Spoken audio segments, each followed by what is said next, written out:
Don't be mean, vote for the Bean Boys. Election coming soon. Thanks, and now the weather. The planet's it's your fault, and it's getting worse. Have a nice weekend.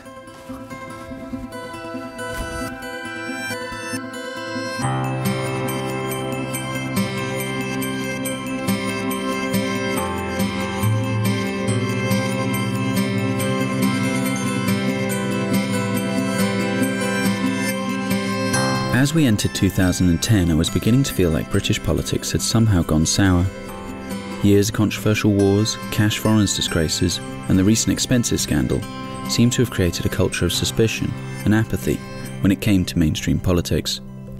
As the general election drew near, the polls predicted one of the lowest voting turnouts in years. It seemed like there was genuinely no alternative. But this isn't actually true. By chance, I stumbled across a list of UK political parties and was surprised to discover that there are currently over 300 parties registered in England, Scotland and Wales. Apart from a handful of familiar faces, the majority of these organisations were completely new to me. So while the country waited for Brown to announce the election date and the media circus gathered around Westminster, I decided to go on a journey to explore the unreported side of British politics. It was a journey that would take me the length and breadth of the country.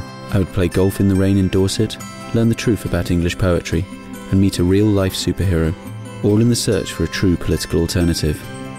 Oh, and I also made this film.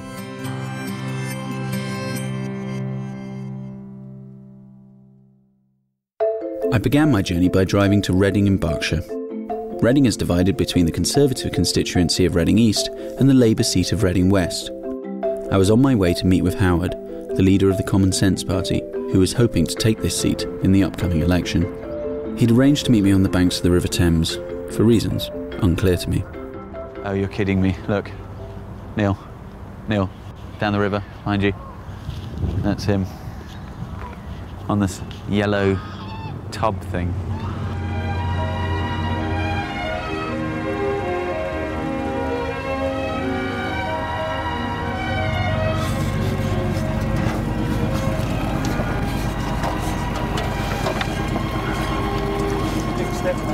Watch out, there's a big step there.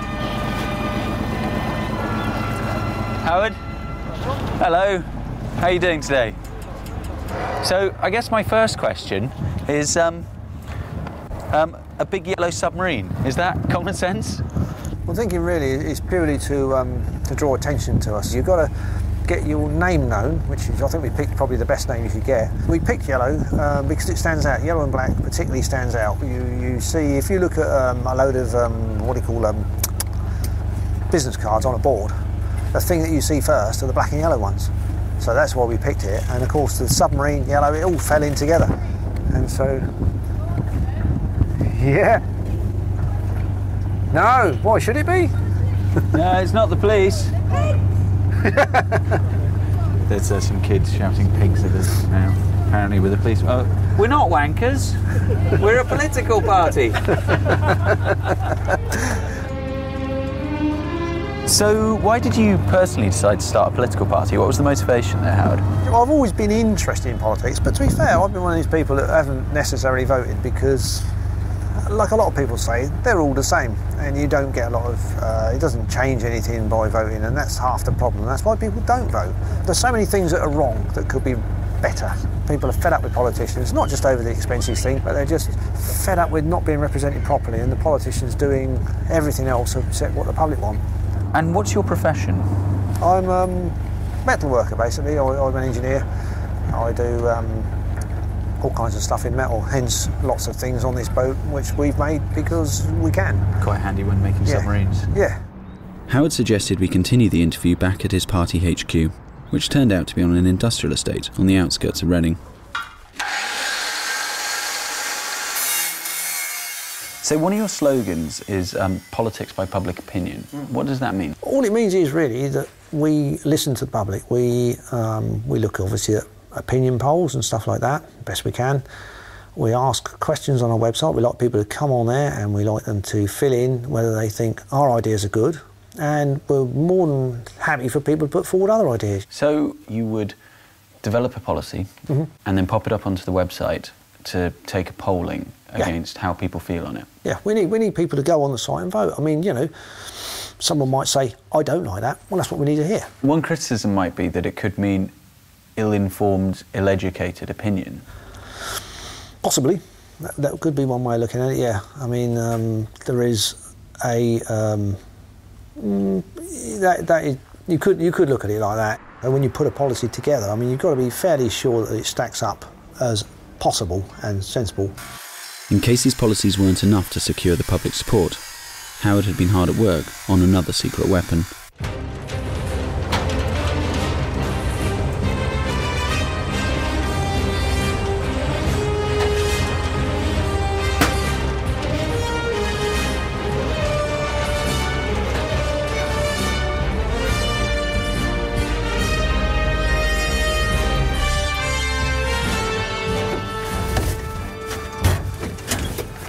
Howard, you've made a land sub.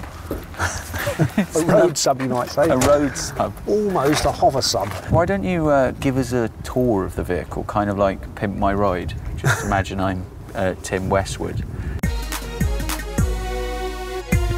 With this vehicle, we set out to make it different. We wanted it to look like it was not on wheels, so it looks like it's just hovering or gliding along. It's got quite a space inside. No one actually lives in this yellow submarine. The piece on the top, just obviously to give us the submarine shape. It's going to stand out, that's the whole point. What's your sort of campaign strategy? Well, the awareness is through the strange way of doing things, if you like, a different way of doing things that we do with the boat submarine, the road-going version. This is what mainstream parties just don't do. They stick to their regular stuff. And we need to be different. We need to have something that people go, what is that all about? I need to know. Bye. Cheerio. I was impressed by Howard's engineering, and to his credit, he had developed policies on everything from immigration to Reading's traffic problems, as well as building the beginnings of an armada. But I didn't feel the Common Sense Party represented a truly radical alternative. So I headed north, to the historic town of Knutsford near Manchester, to meet an aspiring MP who took single-issue politics to a whole new level. So he just said to come straight in, which is kind of odd, but... Hello?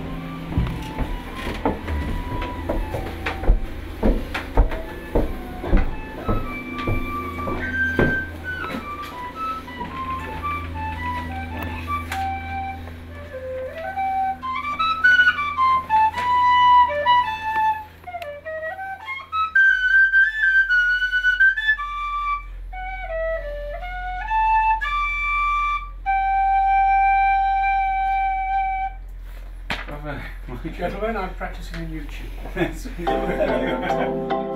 After his recital, Michael took us to a local 15th century hall, a place he felt would be a fitting stage for a performance that would demonstrate the policy at the very beating heart of his political campaign. They flee from me that sometime did me sake, with naked foot, stalking in my chamber. I have seen them gentle time and make that now are wild, and do not remember that sometime they put themselves in danger to take bread at my hand.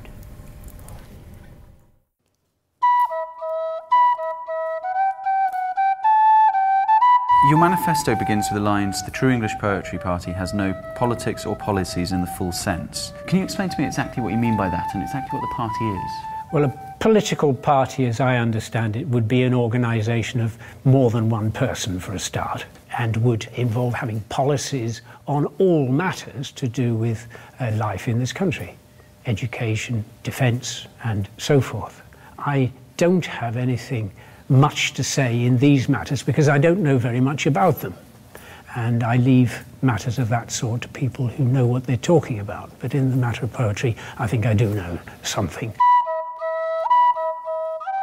So what are you hoping to achieve with the party? I want to bring to public awareness what I regard as muddle and nonsense within the world of poetry of various sorts. And one is that it's no longer seems to be possible to give a definition of poetry. I'm rather of the opinion that much of the stuff that is written now and called poetry isn't truly poetry at all, because it doesn't have the formal qualities that the old stuff had. Fearing that I was still a little confused by what he was trying to achieve, Michael took me to some local farmland that he considers to be the birthplace of the true English poetry party. Like many revolutionaries, Michael was engaged in a battle with the establishment. However, in his case, it wasn't with the bourgeoisie or the monarchy, but the Poetry Society, an organisation set up to advance the study and enjoyment of poetry. I went to them as a member some years ago and asked for our definition, our working definition of poetry and a poem, and I was not given one that made any sense until informally one of the trustees of the Poetry Society offered his explanation, and I can quote it for you almost word for word. He said, there is poetry in everything we say and do, and anything that anybody presents to me as a poem, whether it's maker or an observer, I accept as a poem. That's nonsense.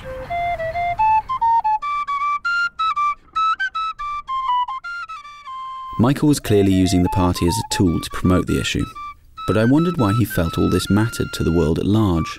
If we say that poetry is something of value, which we do, and we teach it in our schools, then we should be able to say what it is in simple terms.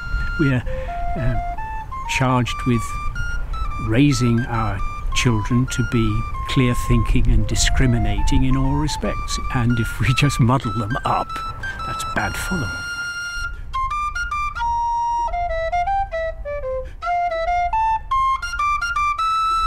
The object is to draw attention to the muddle and nonsense, and this seems to me to be a useful way of doing so. Poetry is a small matter, but not unimportant, and all matters of human endeavour are all connected, and if we think in a muddled way about poetry, then we might be encouraged to think in muddled ways about other things.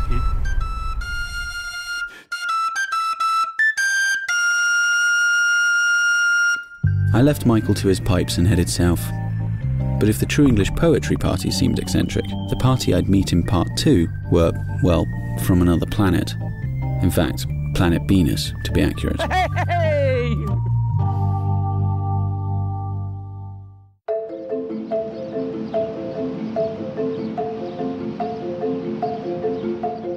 It was Tuesday the 6th of April. While I was waking up in a roadside hotel somewhere near the M6, back in London, an announcement was about to be made. It will come as no surprise to all of you, and it's probably the least well-kept secret of recent years. But the Queen has kindly agreed to the dissolution of Parliament, and a general election will take place on May the 6th. With the election finally official, the media went into overdrive, recording every slogan and photographing every smile. Meanwhile, back at my travel lodge, I was about to begin the long drive to Port Talbot in South Wales. An industrial town that they forgot to close down. I couldn't think of anything further from Downing Street in Westminster. Over the last decade, there's been a solid rise in unemployment, and it rates as one of the most deprived wards in Wales, ranking poorly in income, health, education, and the environment. If any place is in need of a superhero, then it's Port Talbot.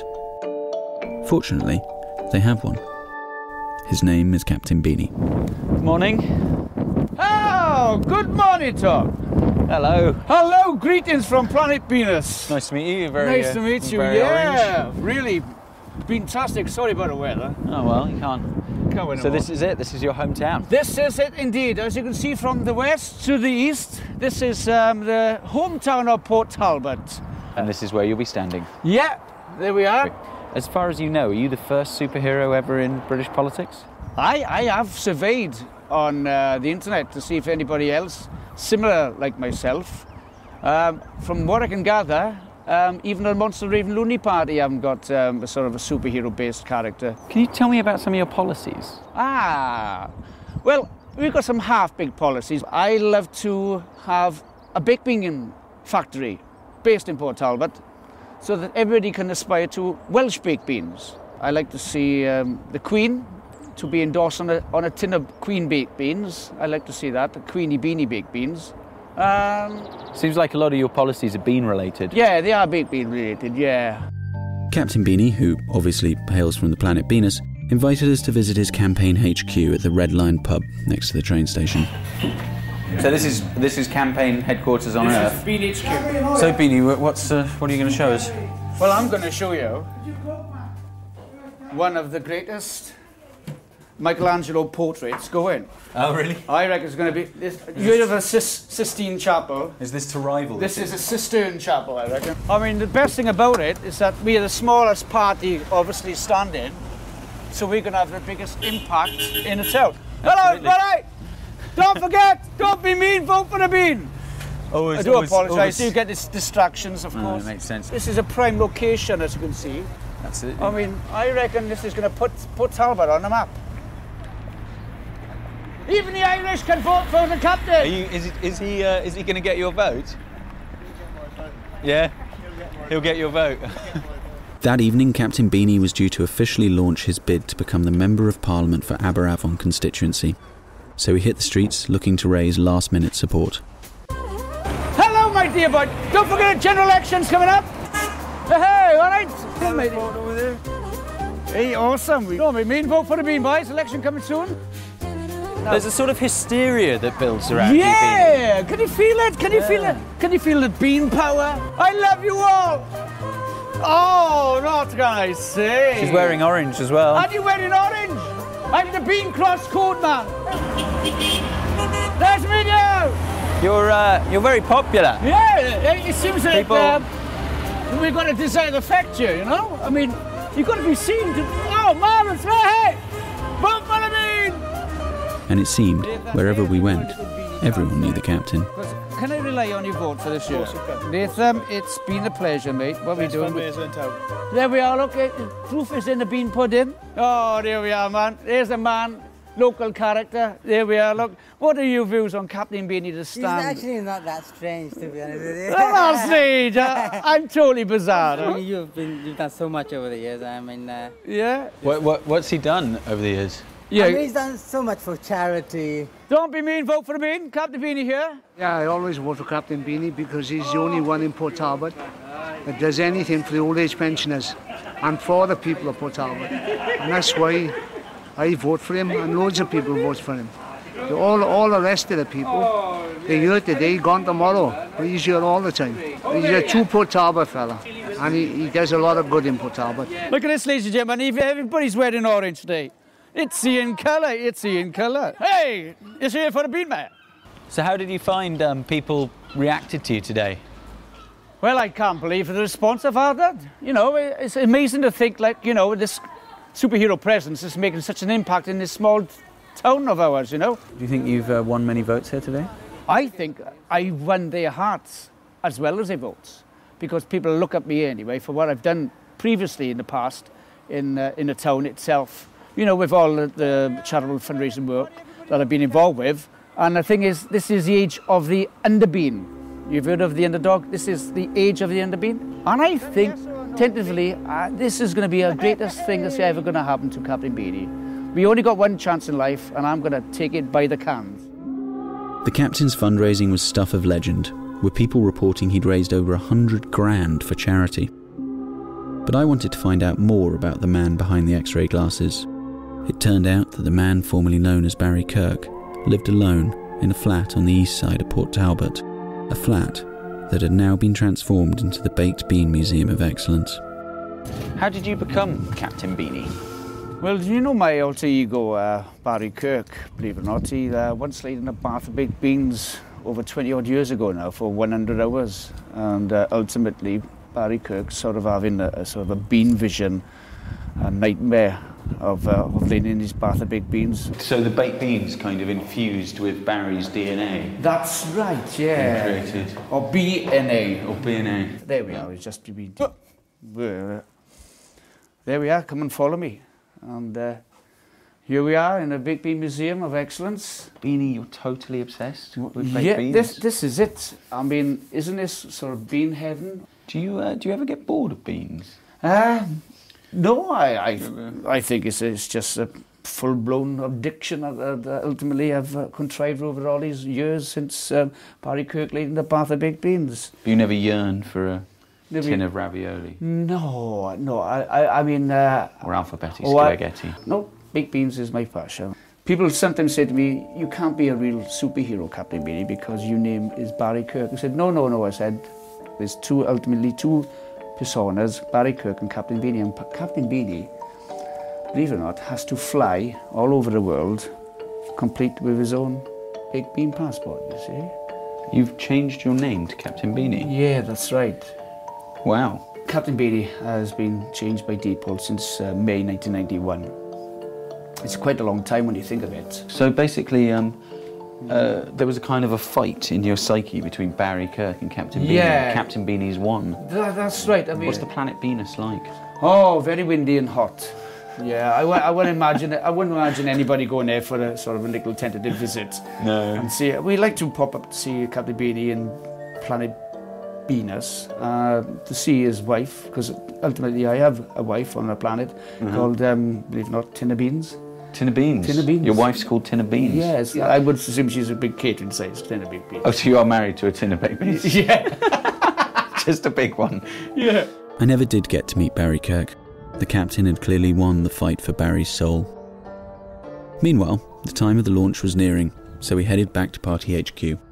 So you've run for almost everything by the sound of it? Yeah, I've been lucky enough to gone on all political levels, from ward, borough, election, by-elections, even the European, or in my case, the European. Yeah. But in all these political elections you've been involved in, yes, yeah. The people of Wales have never voted you in. You've never, but you haven't given up. No, I mean, that's a clear message. I never say that. I mean, the best thing about being a politician, or aspiring politician for that matter, every 4 years we have a general election. So you think of it logically that the 12-year-old will become a 16-year-old and a 16 become a 20-year-old. So your sort of your method of attack is kind of wear them down from a young age? Yes, definitely. Instill the baked bean. Okay. Get into the bean psyche, you know? Yeah. So that when they grow up with you, they know about you, and at least I'm the kind of politician who is in tune with people around you with what they want. Good God! It's Captain Beanie from Planet Venus! Oh, what a superhero!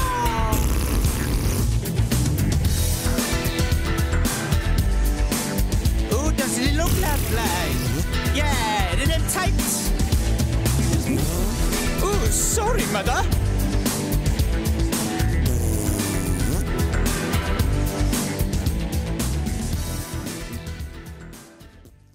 Okay, ladies and gentlemen, welcome to the Red Lion. Big round of applause for you.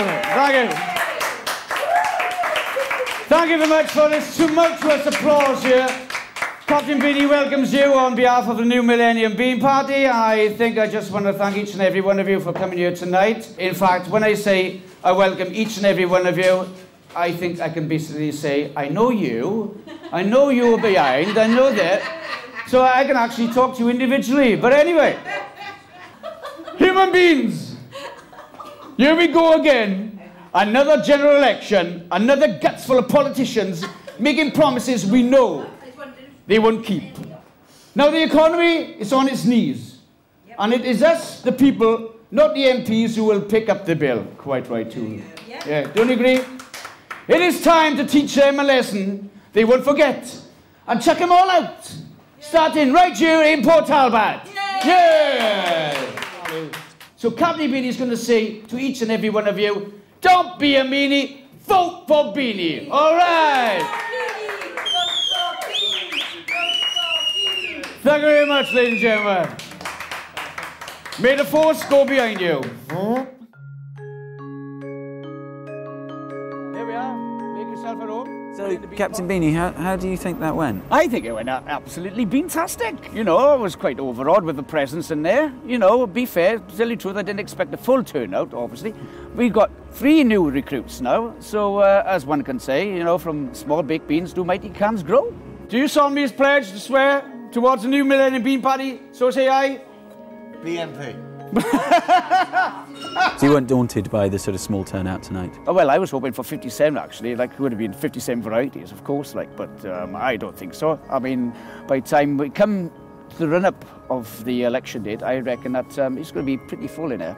I reckon we planted the bean seeds, and I reckon there's going to be, you know, a bit of a shock and surprise in store for every political candidate in this general election. Beanie, it's been a pleasure today. Thank you so much. It's been a pleasure. I'm one with a punch here, right, Tom? Otherwise, you owe me 10%. Yeah. As I left Beanie, it was clear that despite his eccentricities, he genuinely felt the people of his community had been let down by their elected representatives. I headed back to London to meet with a party whose name reflected their own sense of outrage.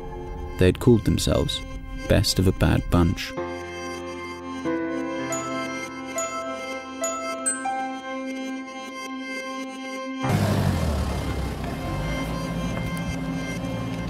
Yeah, no, we're good to go. They're there. They know we're coming, so we can go. We can head in. There's some really serious facial foliage in there, though. It's quite impressive stuff.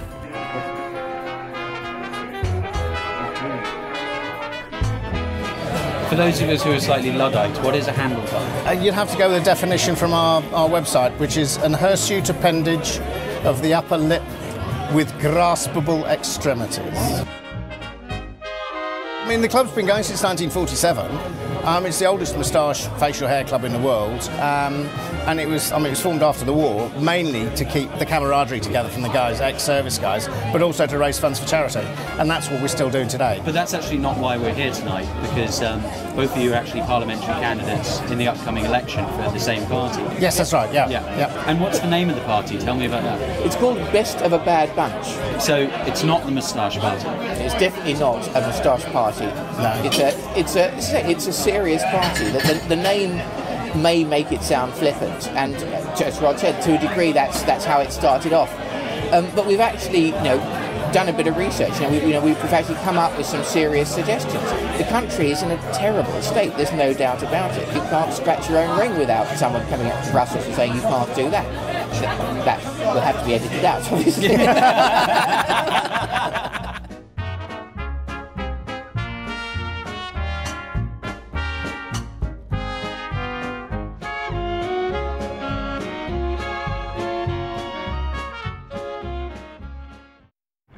Hey guys. Hi Tom. Nice to see you again. How you doing, mate? All right. Hey Dave, thanks very much for taking the time. Good to see you again. A bit more sober this time. I was just disgusted with the way the politicians are behaving. You just see them with their noses stuffing it in as far into the trough as they can go. But is it a protest party? I mean, yes and no. I mean, it started off that way. I mean, in the first instance, it was just that. And then when we started talking about it, and started talking to people about it, well, they'd say, well, what do you stand for? By necessity, almost, we put some policies together, and it's now no longer a protest party. There's a central core to it. It's that the political system that we've got at the moment is simply not fit for purpose. How do you intend to campaign? I don't want to go around banging on people's doors. One, I think it's a bit of an intrusion, and two, a bit of a liberty, and I also don't think it's probably the best way of doing it. We're going to, to rely quite heavily on the mail shot and hope that some of that sinks through. Because I'm a chiropodist, I've got a captive audience. They come in and see me, and they've got half an hour in my chair, and I shall be canvassing them while they're coming and having their feet done. Did I tell you that I'm standing for Parliament in this area? In Spelthorne!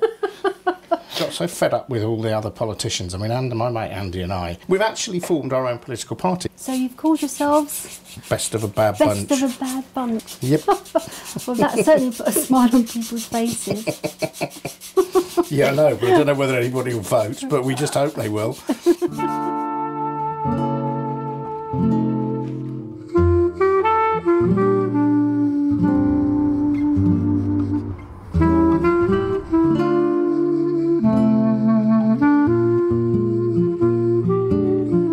So these are the badges. Yes. The whole thinking, was don't feed the politicians. I mean, it was just basically the idea that they've just got their noses so far in the trough that it's not true. Do you think a lot of people like yourself were sort of motivated to start parties, disgusted by the expenses scandal?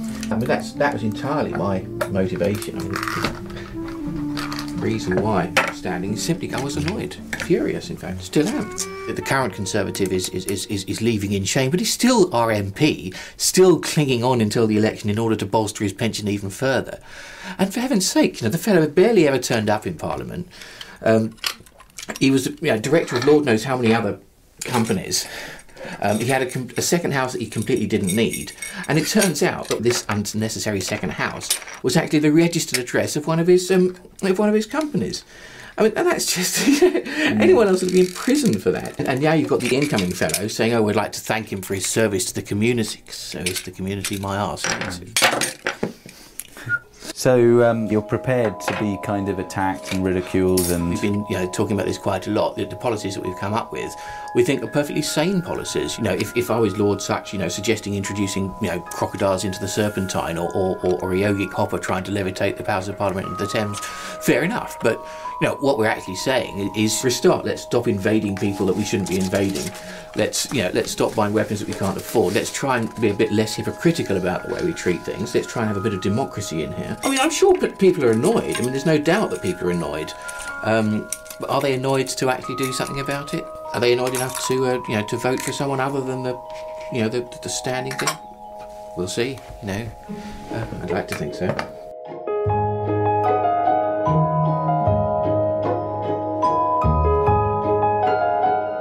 By now, I was beginning to establish a routine.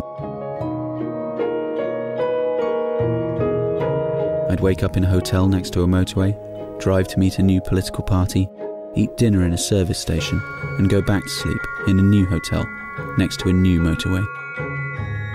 Everywhere I went, I met people who felt like Andy, betrayed by the political class and trying to find a way to clean up Parliament. But I was about to meet a man who believes that we should pretty much throw the whole thing out and start over again.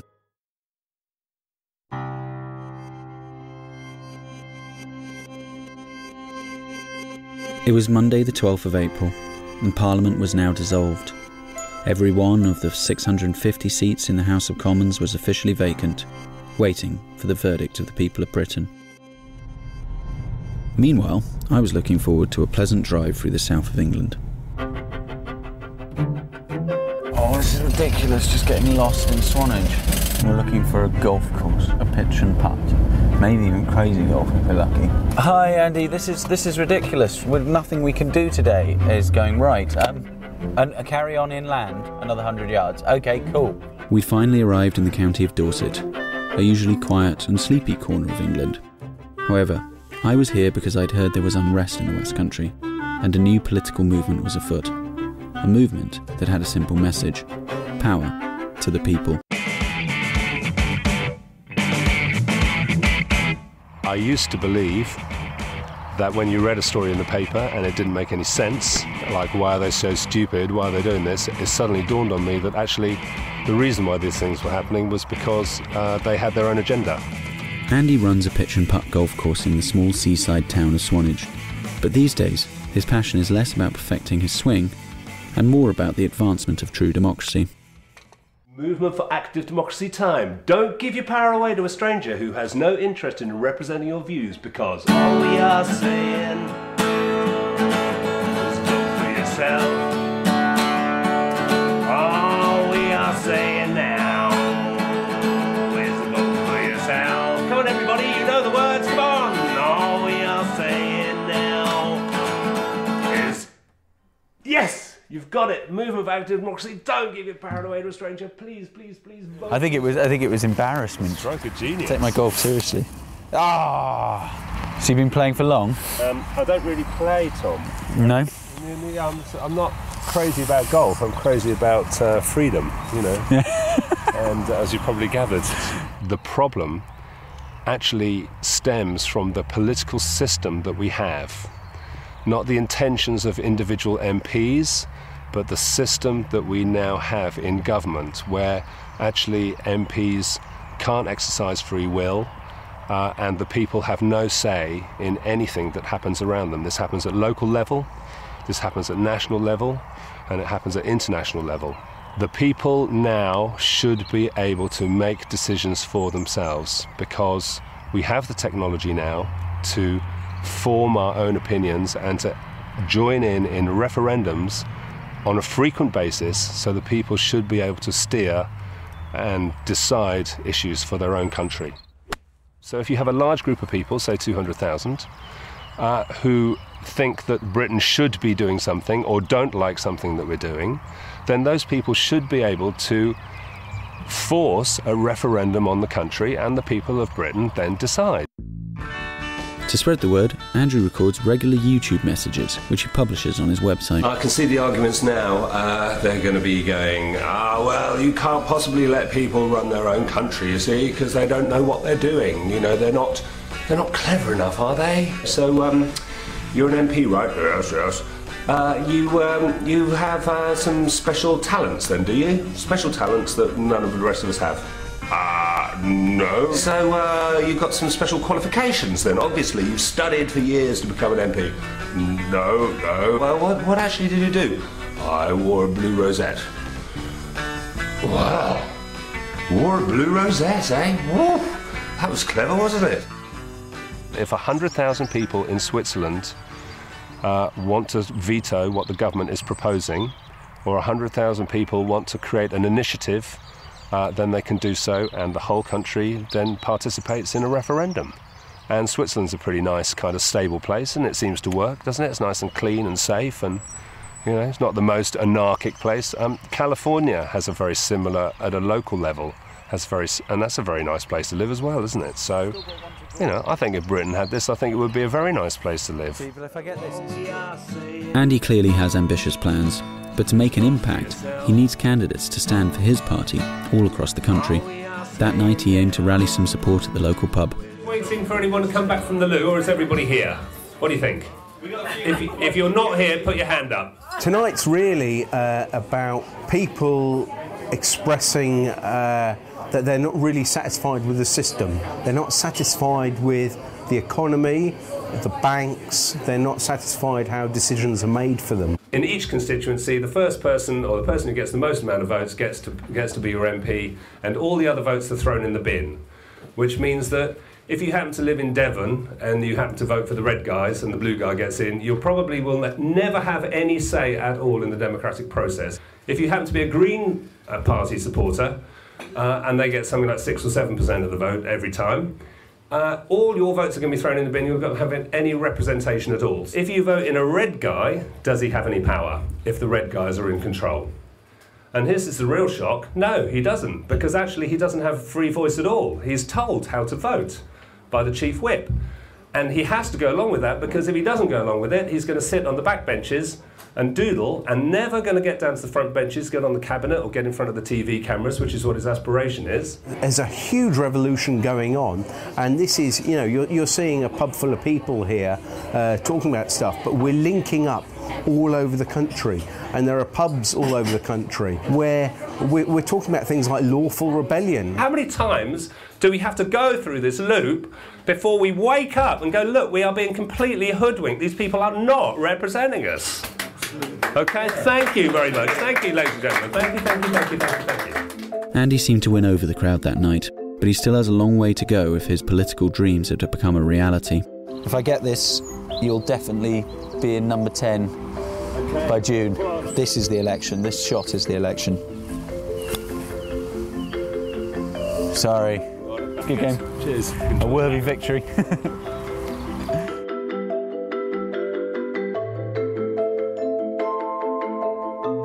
By now, the race for number 10 was well on its way. That evening, the historic first ever UK prime ministerial debate was to be broadcast on ITV. As Gordon Brown prepared to defend his premiership, I'd travelled to his home constituency of Kirkcaldy and Cowdenbeath in Scotland to meet a rival who for some reason hadn't been invited to the television debate. Hello, Gordon Brown. My name's Derek Jackson, and I'm leader of the Landless Peasant Party.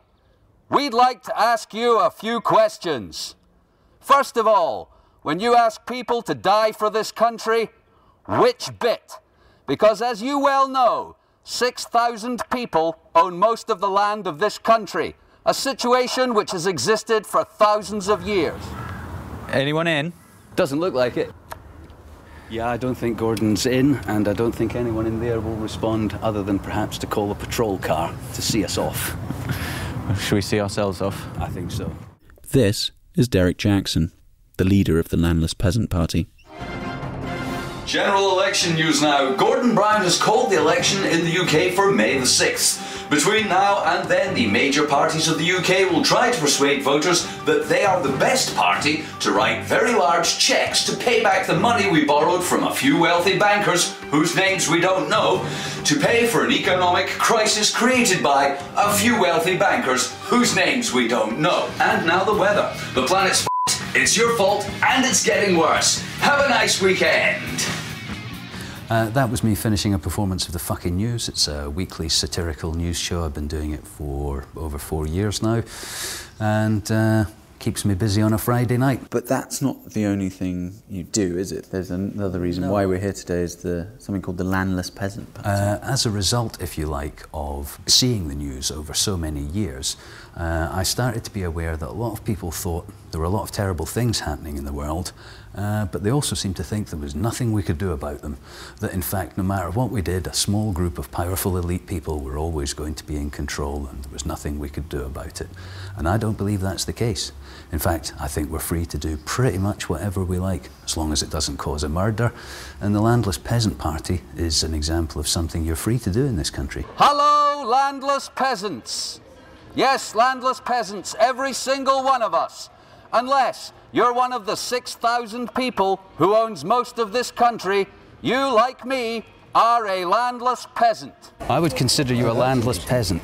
Right. You're here to be exploited by the people who own this country like livestock. You might as well be their pets, actually. You're just a kept economic unit for their benefit, not yours. Do you think people like being called a peasant, Deek? Some instinctively understand that that is in fact what they are, and a wry smile crosses their face. Other people have objected to the term, but perhaps they're not aware of the noble history of peasants, as opposed to the ignoble history of the aristocracy. Derek clearly had a lot to shout about, but what actually was the Landless Peasant Party all about? It's about earth. Some people call it dirt, but it's earth. It's about earth and the right to live on and from it. We're the only animal on earth that has to pay to be here. How did we manage that?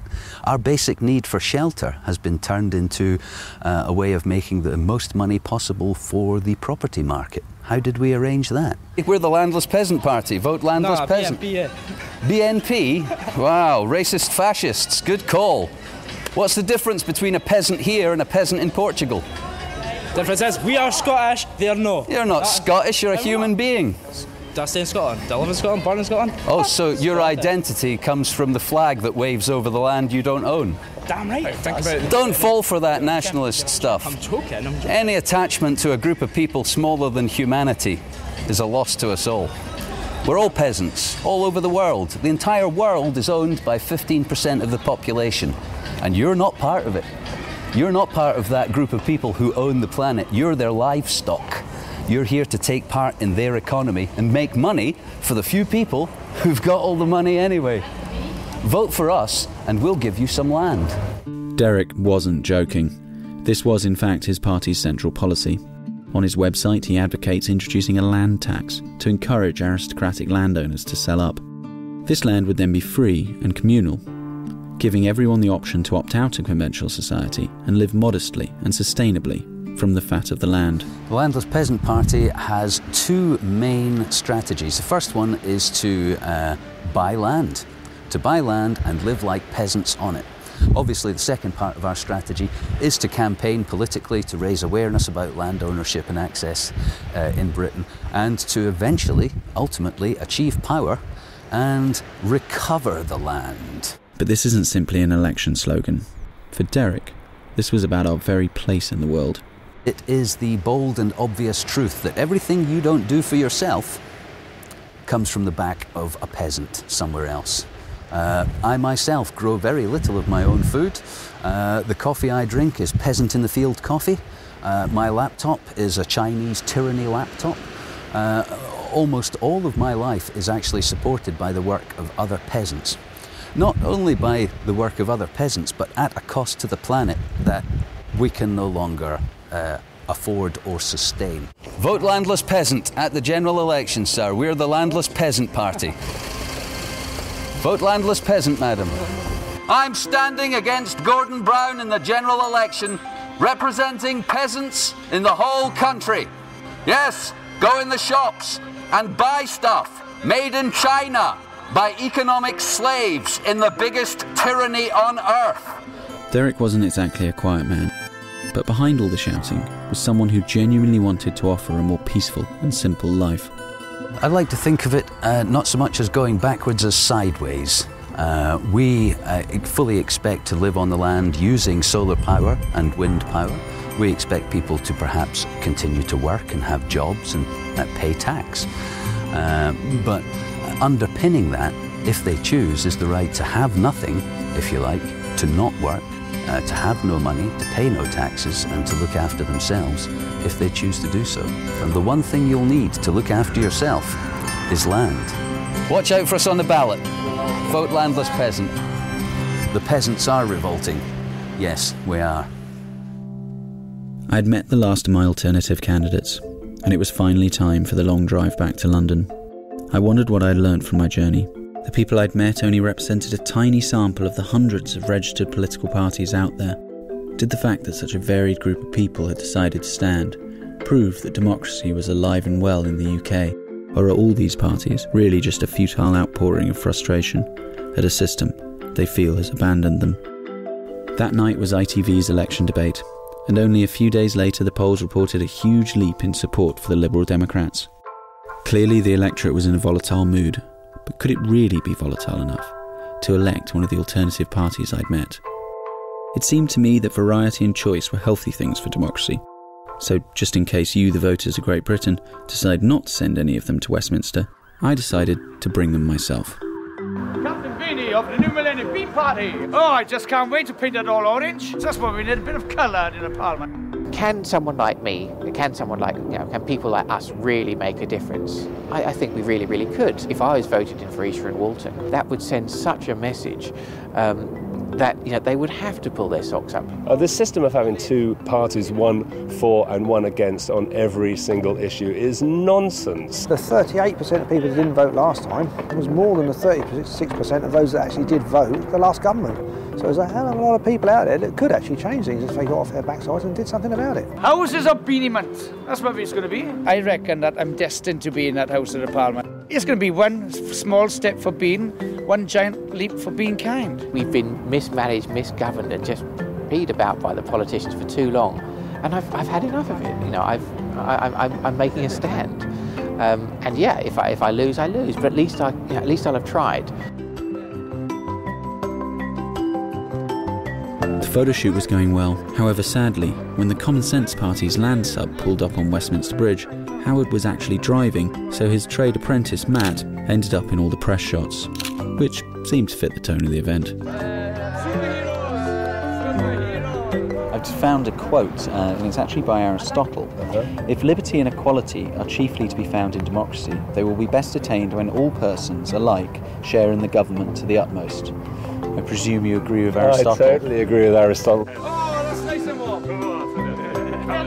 I have been astonished at the support that I've had. I mean, I've been speaking to many people, and I don't think anyone said I wouldn't vote for you if you're the last person on earth. Everyone's interested, everyone's listening. Who knows? No, absolutely who knows? Whoops, I've got a bit of a problem on a volcano on my planet. Shan't be long. Up and away. Hey, don't be mean, both for the bean. Goodbye.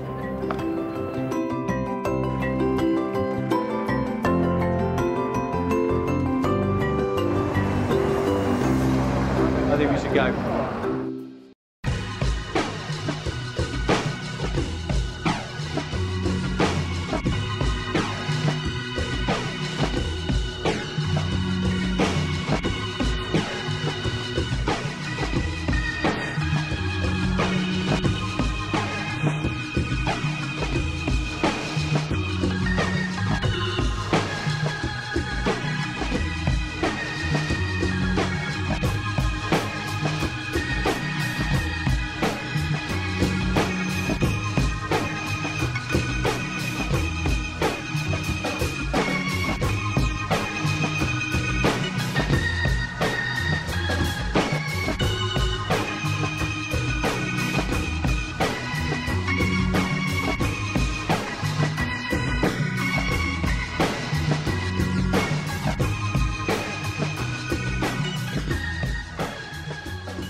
you.